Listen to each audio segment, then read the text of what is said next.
Hi అండి. ఎలా ఉన్నారు అందరూ? నేను ఈ వీడియోలో కలగూరగంప మల్టీగ్రెయిన్ రవ్వతోటి ఉప్మా చేస్తున్నాను. నేనైతే అస్సలు ఎక్స్‌పెక్ట్ చేయలేదండి టేస్ట్ ఇలా ఉంటుందని. మీరు కూడా ఒకసారి ట్రై చేసి చూడండి. ఎందుకంటే చాలా అద్భుతంగా ఉంది. చాలా టేస్ట్‌గా ఉంది. సూపర్‌గా ఉంది. ఆవిడ స్టోర్స్‌లో ఎక్కడైనా కూడా మనకి రవ్వ అవైలబుల్ ఉంటుందండి. మీరు తప్పకుండా తెచ్చుకొని ఒకసారి ట్రై చేయండి. హెల్త్‌కి హెల్త్, అలాగే టేస్ట్‌కి టేస్ట్ అండి. అంత అద్భుతంగా ఉంది. నాకైతే సూపర్‌గా నచ్చింది. మా ఇంట్లో అందరికీ కూడా చాలా బాగా నచ్చింది. ఇలా నేను దానిలోకి క్యారెట్టు, ఉల్లిపాయ, టొమాటో, పచ్చిమిర్చి కట్ చేసుకుంటున్నాను. ఇవన్నీ వేయడం వల్ల మనకి ఎక్స్‌ట్రా హెల్త్ బెనిఫిట్స్ అనేవి వస్తాయండి. ప్లెయిన్‌గా కాకుండా ఇలా చేసుకుంటే మనకు వెజిటబుల్స్ తిన్నట్టు కూడా ఉంటుంది.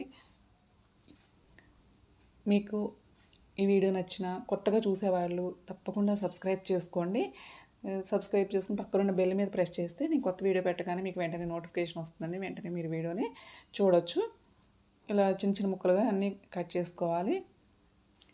ఎంతో టేస్టీగా, హెల్తీగా ఉంటుంది. నేనైతే ఫస్ట్ టైం ట్రై చేస్తున్నానండి. హ్మ్, చాలా బాగా నచ్చింది. మాకైతే తిన్న తర్వాత అసలు ఎప్పుడు కూడా మనం ప్రాసెస్ రవ్వలు కాకుండా ఇలా హెల్తీ రవ్వలతోటి చేసుకోవాలి అని డిసైడ్ అయ్యాను.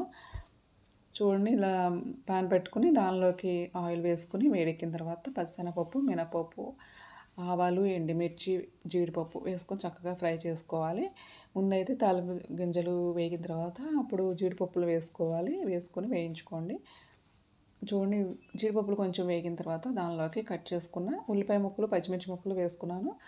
వేసుకుని కొంచెం కరివేపాకు కూడా వేసేసుకొని కలుపుకోవాలి. బాగా వేగక్కర్లేదండి. ఉప్మాకి ఎప్పుడైనా కానీ మనకు బాగా వేగక్కర్లేదు. తర్వాత కట్ చేసుకున్న క్యారెట్ ముక్కలు కూడా వేసేసాను.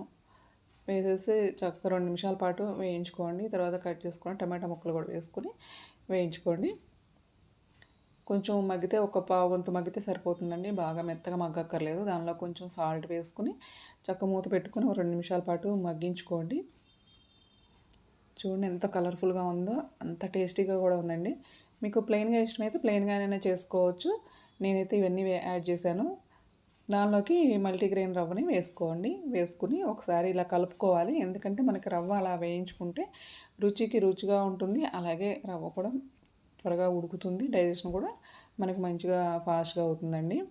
తర్వాత దానిలోకి వాటర్ వేసుకోవాలి. నేనైతే ఒక కప్పు తీసుకున్న దానికి ఒక 4 కప్పులైతే వాటర్ వేశాను. వాటర్ ఎక్కువ వేసుకోవాలండి. కొంచెం మల్టీగ్రెయిన్స్ కాబట్టి కొంచెం ఎక్కువగా ఉడికితేనే మంచిది. తర్వాత దీనిలోకి ఒక స్పూన్ బటర్ అయితే వేశాను. వేసేసి బాగా కలుపుకొని మూత పెట్టుకొని చక్కగా 5 నిమిషాల పాటు మగ్గించుకోండి.